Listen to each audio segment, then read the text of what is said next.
Hello and welcome to my YouTube channel Petro Intelligence. My name is Shahid Khan, and I am a chemical engineer.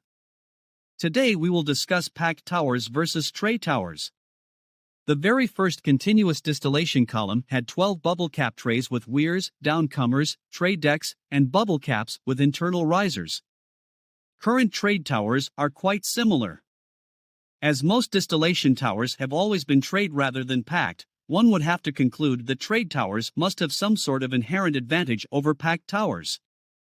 And this is indeed true in a practical sense, even though, in theory, a packed tower has greater capacity and superior separation efficiency than a trade column. How packed towers work. The original packed towers used Raschig rings, hollow ceramic cylinders, typically 1-inch outer diameter, OD, 0.75-inch inner diameter, and 1-inch long. A state-of-the-art packing is called structured packing. This material is made of thin sheets of crimped or corrugated metal, with small holes, fastened together with thin bars. The metal selected for the sheets is typically 316 stainless steels. The two features that should be maximized in packed beds are open area, the average percentage of the cross-sectional area of the tower not blocked by the packing, and hence available for the flow of vapor and liquid. Wetted surface area, the number of square feet of packing surface area available for vapor-liquid contacting, per cubic foot of tower volume. The greater the open area of packing, the greater the capacity of a tower. The greater the wetted surface area of a packing, the greater the separation efficiency of the tower. For example, a packing consisting of empty space would have lots of capacity but awful separation efficiency. A packing consisting of a fine sand would have great separation efficiency but very low capacity. So, the selection of packing for a column is a compromise between maximizing open area and maximizing the wetted surface area. Structured packing has about 50% more open area than Raschig rings and 2 or 3 times their wetted surface area. Hence, structured packing has largely replaced packing in the form of rings in many packed towers. In any type of packed tower, the liquid or internal reflux drips through the packing and forms a thin film of liquid on the surface of the packing. Vapor percolates up through the packing and exchanges heat and molecules with the thin film of liquid on the surface of the packing. In a trade tower, vapor-liquid contact occurs only 5 or 6 inches above the trade deck, and the majority of the tower's volume is not used to exchange heat or mass between vapor and liquid. In a packed tower, the entire packed volume is used for this vapor-liquid contacting. In a trade tower, the area used for the downcomer that feeds the liquid to a tray and the area used for draining liquid from a tray are unavailable for vapor flow. In a packed tower, the entire cross-sectional area of the tower is available for vapor flow. This certainly makes it seem as if packing is vastly superior to trays, and even if this was not true in the past, with the advent of structured packings in the 1980s, it ought to be true now. But as a process design engineer, whenever possible I still specify trays rather than packing. Why? Liquid distribution. Each tray in a tower is inherently a vapor-liquid redistributor. The holes in the tray decks redistribute the vapor flowing up the tower. The outlet weir, or more exactly the crest height of the liquid overflowing the weir, forces the liquid to flow evenly across the tray. Even if the weir height is uneven on a tray, and liquid flow is distorted on that particular tray, the liquid will be properly redistributed on the tray below. Unfortunately, packing does not redistribute liquid or internal reflux. Unless the initial reflux distribution is good, the liquid flow distribution through the entire packed bed will be poor. This picture shows a common orifice plate liquid distributor. Vapor flows up through the large chimneys, and liquid drains through the smaller distribution holes in the tray deck. To calculate the height of liquid on this chimney tray, we have to add 2 factors. The pressure drop of the vapor flowing through the chimneys. The liquid on the tray has to develop enough liquid head to flow against the higher pressure below the tray. The orifice hole pressure drop. This is the liquid head, which has to be converted to velocity as the liquid flows through the orifice holes on the tray deck. The pressure drop of the vapor flowing through the chimneys is delta PV equals KCdV divided by dL times Vg square, where delta PV equals pressure drop of the vapor flowing through the chimneys and hats, in inches of clear liquid. Kc equals an orifice coefficient for a chimney plus a chimney hat, typically 0.6 to 0.9, dV equals density of vapor, dL equals density of liquid, Vg equals velocity of vapor passing up through the chimneys in feet per second. The orifice hole pressure drop is delta PL equals K0 VL square, where delta PL equals pressure drop of the liquid flowing through the orifice holes, in inches of clear liquid. K0 equals an orifice coefficient for a hole in metal plate, typically 0.4 to 0.6, VL equals velocity of liquid draining through the orifice holes, feet per second. The sum of delta PV plus delta PL is the total height of liquid on the chimney tray. Let us assume that this total height is 6 inches of liquid. Delta PV equals 5.1 inch. Delta PL equals 0.9 inch. Let's further assume that the orifice plate distributor is 1 inch out of level. This could easily happen in a 14 feet 0 inch internal diameter tower. This picture shows the results. The flow of internal reflux or liquid through the higher portion of the tray deck falls to 0. Worse yet, vapor starts to bubble up through any orifice hole that is not submerged by at least 5.1 inch of clear liquid. But, of course, once vapor bubbling begins, we do not have clear liquid in this region of the tray deck. Meanwhile, all the liquid flow must drain through the lower portion of the tray. The net result, as can be seen in picture, is dry packing in one portion of the tower and over-refluxing in the adjacent portion. This is called vapor-liquid channeling, and this is the root cause of poor fractionation efficiency in any tower. One way out of this problem is to increase DPL, the pressure drop of the liquid flowing through the orifice holes. This could be done by increasing the orifice hole liquid velocity. We could drill fewer orifice holes. Unfortunately, this would decrease the number of drip points per square foot of tower area. 6 to 10 is a good target. This would reduce vapor-liquid contacting efficiency. Or we could have smaller orifice holes. But too small a hole would probably plug with corrosion products. There are ways around these problems. This picture is a simplified sketch of a multi-pan liquid distributor using raised, slotted, guided drip tubes employing an initial distribution header. It is beyond the scope of this video to describe how this works. But I will say that such liquid distributors are expensive to build, tricky to design, especially for small liquid flows, difficult to install correctly, occupy quite a few feet of tower vertical height. Trade-off between efficiency and capacity. In a tray tower, we can increase tower capacity by reducing the number of trays and increasing the tray spacing. But reducing the number of trays in turn reduces separation efficiency. In a packed tower, we can increase tower capacity by using larger packing and increasing the open area or a bigger crimp size for structured packing.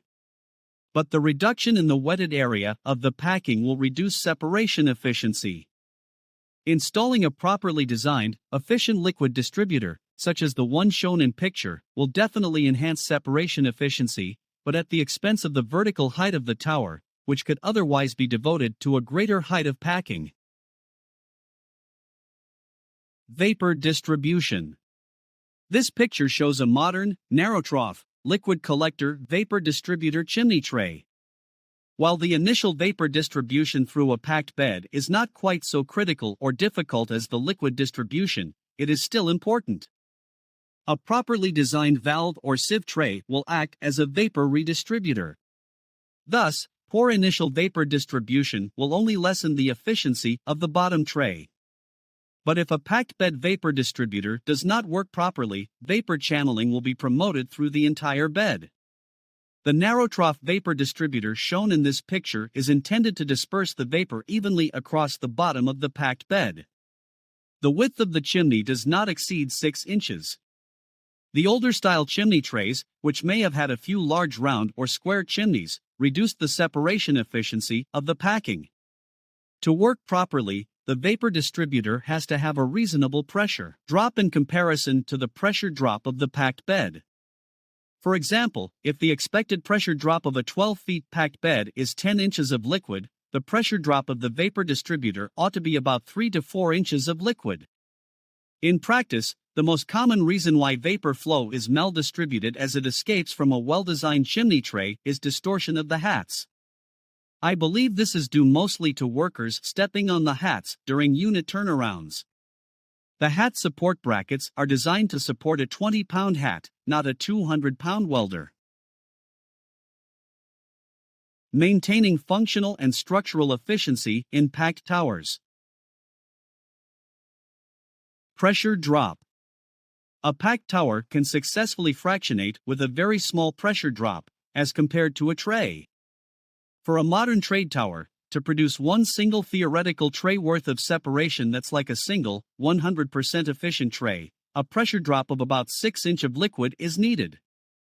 A bed of structured packing can do the same job with 1 inch of liquid pressure drop, even when allowing for the vapor distributor. In low-pressure fractionators, especially vacuum towers used to make lubricating oils and waxes, this can be of critical importance. Packed beds also seem to have a better turndown capability than valve or sieve trays at low vapor flows. On the other hand, many packed fractionators seem quite intolerant of reduced liquid or reflux flow rates. This is typically a sign of an improperly designed distributor in the packed fractionator. The problem we have just discussed, poor fractionation efficiency due to inadequate vapor and liquid initial distribution, is rather similar to trade deck dumping in trade fractionators. And, just like trays, packed towers are also subject to flooding. Flooding in packed towers. To understand what is meant by flooding in a bed of packing, one ought to first understand what is meant by the idea of holdup. Let's imagine we are operating the air-water scrubber in the unit operations lab at university shown in figure. The water is circulating from the bottom to the top of the tower. The water level in the bottom is 2 feet. The height of the packed bed is 20 feet. At 3:30 p.m. Professor shuts off our air compressor and the water circulation pump. As the water, which had been held up on the packing by the flowing air, drains down, the water level in the bottom of the tower rises from 2 to 5 feet. We say, then, that the holdup of the packing was 15%, 5 feet minus 2 feet, divided by 20 feet equals 15%. If the liquid holdup is too low, fractionation efficiency will be bad. We say that the height equivalent to a theoretical plate, HETP, will be high. If the liquid holdup is too high, fractionation efficiency will also be poor. We again say that the HETP will be high. This idea is expressed in this picture. When the holdup rises above the point that corresponds to the minimum HETP, we can say that the packing is beginning to flood. The minimum HETP point in this picture corresponds to the point of an incipient flood, discussed in previous videos, for trade towers. For structured type packing, a liquid holdup of 4 to 5% corresponds to this optimum packing fractionation efficiency. For 1-inch Raschig rings, this optimum holdup would be roughly 10 to 12%. There is a close relationship between percent liquid holdup and pressure drop, as expressed in inches of liquid per foot of packing. If the pressure drop per foot of packing is 1.2 inch, then the liquid holdup is roughly 10%, 1.2 inch divided by 12 inch equals 10%. Unlike the perforated trade decks discussed in previous videos, there is no simple equation to predict the optimum pressure drop that would correspond to the minimum HETP for different types of packing. There is just too much diversity in both size and shape to generalize. Packed bed supports. A simple support for a bed of 1.5-inch Paul rings might consist of a bar grid with 0.25-inch thick bars set on 1-inch center. The grid itself in this picture would be supported by 2 6-inch wide I-beams. The open area of each component is 1.5-inch Paul rings, 80%. Grid support, 75%. I-beam support, 90%. Considering that the rings, the grid support, and the I-beam are all in close physical contact, what is the open area at their mutual interface? Answer is 80% times 75% times 90% equals 54%. This means that there will be a restriction to vapor and liquid flow at the grid support, which will promote flooding at the bottom of the bed. Naturally, this would cause the entire packed bed to flood. To avoid such flooding, the designer uses the corrugated bed support shown in this picture. This grid will have over 100% open area based on the tower cross-sectional area. Crushed packing lying on even this excellent type of bed support can, however, cause flooding if the crushed packing has lost most of its open area. Packing hold downs. During routine operations, the weight of a bed of packing is sufficient to keep it in place. But if there is a pressure surge during startup, the packed bed can be forcefully pushed against the underside of the liquid distributor. If this liquid distributor is a spray header, as illustrated in this picture, the spray bar arms can be bent. To prevent this, a packing top hold-down grid is required. This hold-down grid must be firmly attached to the vessel wall. For example, in a 12-feet ID tower, the hold-down grid is designed to resist an uplift force due to a pressure surge of 0.5 psi. What is the total uplift force? Answer is 0.5 psi times 144 square inches divided by square feet times 3.14 divided by 4 times 12 square equals 8,000 pounds. This picture illustrates a problem introduced when a packing hold-down was installed at the wrong elevation. This tower was designed to purify acetic acid by distilling overhead the lighter formic acid. But at even 50% of the design reboiler duty, the tower flooded, and acetic acid was carried over into the formic acid. The problem was that the perforated plate hold-down used to keep the 1.5-inch Teflon rings from floating up through the feed chimney tray distributor was located immediately below these chimneys. What, then, was the open area at the interface of the chimney feed distributor, the 1.5-inch rings, and the hold-down plate? Open area of chimney feed distributor equals 40%. Open area of rings equals 70%. Open area of hold-down plate equals 30%. Answer is 40% times 70% times 30% equals 8.4%. As a result, the tower flooded above the hold-down plate. To fix this problem, the packing hold-down was dropped 15 inches below the chimney tray. As a result, the tower fractionated properly. Incidentally, this incident was a multi-million-dollar mistake. It was not, however, a design error. The installation crew had simply found a cheaper location to install the hold-down grid by using the same support as the chimney feed distributor. Crushed packing. One of the great disadvantages of packing is the inability to properly inspect the installation. In one gasification plant, the off-gas scrubber flooded because of a plastic bag left inside a packed bed of Paul rings. On another tower, flooding of a bed of structured packing occurred at 50% of design. Only when the packing was removed for inspection was the problem revealed. Workers had previously stepped on and crushed intermediate layers of packing. Then, probably without realizing that they had reduced the open area of the structured packing by 50%, they set additional layers of structured packing on top of the damaged layers. The situation on a trade tower is far more controllable. Even after the tray assembly is complete, the process engineer, using only a crescent wrench, can open a few tray deck manways and double-check the tower internals. But to pull 6 feet of packing out of a tower is a major undertaking. Also, trays can be stepped on without damage. Beam supports and 40-pound air guns can be dragged across a sieve tray with impunity. Packings, rings or structured, require special handling during installation or turnarounds. To be frank, all packing installations that I have seen have been damaged to some extent. To summarize, the chief disadvantages of packed towers, as compared to trays, are difficulty of achieving proper initial liquid distribution, especially at small liquid flow rates. The need for a proper vapor distributor to achieve proper initial vapor distribution. Possible restrictions to vapor flow from the packing grid support or hold down. Problems in inspecting the final installation. Advantages of packing versus trays. Often, we remove heat from a tower at an intermediate point by use of a pump around or circulating reflux. This picture is a sketch of such a pump around.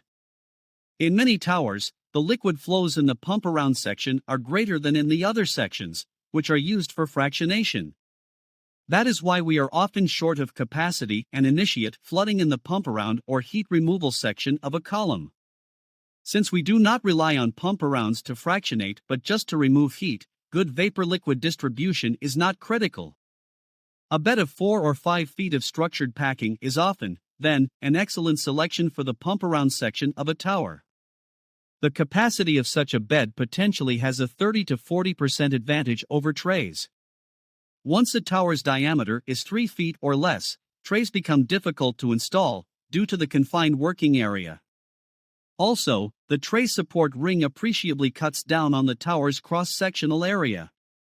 Dump-type packings rings, saddles, broken beer bottles do not present such problems. Also, for high liquid flows in a smaller diameter tower, less than 5 feet, a well-designed packed tower will have a very substantial capacity advantage over a tray tower. In general, the lower the pressure of a tower, the greater the advantage of using packing over trays. Finally, the pressure drop of the vapor flowing through a packed tower will be an order of magnitude less than through a tray tower. For vacuum distillation service, this is often of critical importance. That's all, gentlemen. If you like my video, please follow my YouTube channel Petro Intelligence for more videos. Good day and good luck.